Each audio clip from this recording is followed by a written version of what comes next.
Welcome back to Fireside Bourbon, and this is part 4 of a quarter century of our beloved whiskey series that we are doing in honor of the first quarter of the 21st century in the history that we have seen take place over the last 25 years.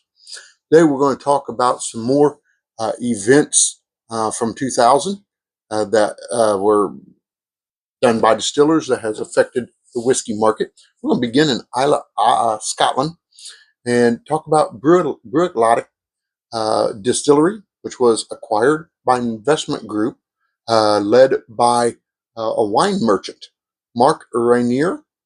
Rainier introduced the concept of terroir, which is in whiskey production, which was already acknowledged in winemaking, but had not been in whiskey production at all. Now, terroir is the concept that everything in the environment affects the end result.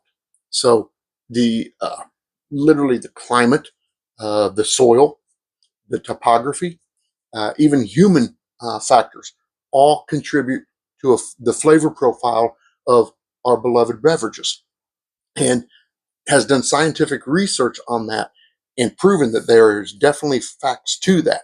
And we find different flavor profiles change based on the terroir. Now, the second one we want to talk about is John Glaser. Now, John Glaser was a former Diageo executive who founded Compass Box in London.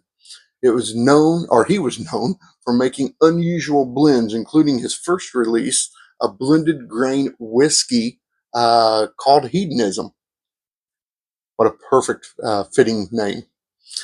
His unusual blended grain bottles went against the single malt norm and was able to achieve cult status. Finally, we want to talk about Japan. Japan's been very instrumental, but in Japan, the Karuizawa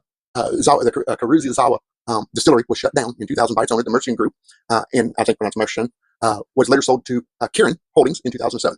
Kirin permanently closed the Karuiza, but its whiskey stocks that they had in reserve were bottled, and those bottles would become highly sought after in auctions. To this day, they are still holding sky-high prices. In honor of that, we want to crack open this bottle, which is a Suntory World Whiskey AO, which is coming from Ireland, Scotland, America, Canada, and Japan.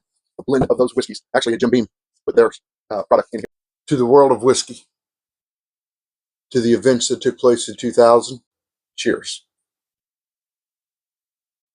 I'm only here for some great whiskeys.